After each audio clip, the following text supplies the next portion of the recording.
सटबू त गरमाए जइबू बची हाँ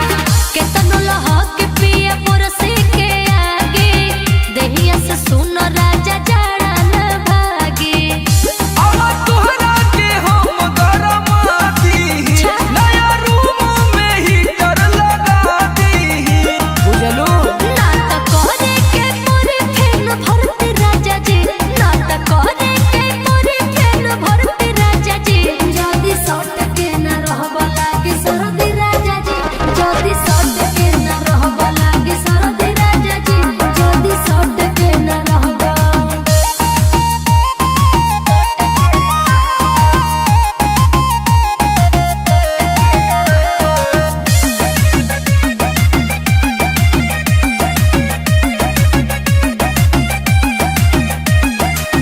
काम न करे तपला से आहारा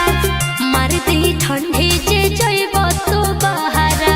अरे हमारो तो मन है कि तोही से चपकल रही काम न करे तपला से आहारा मार दी ठंडी जे जइब तो बहारा सुता डबल सोना रजाई में जरा भाग देहिया के रगड़ाई में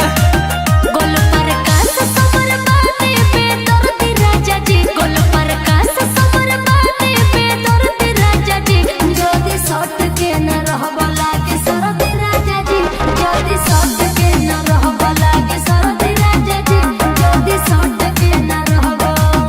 धरा कस के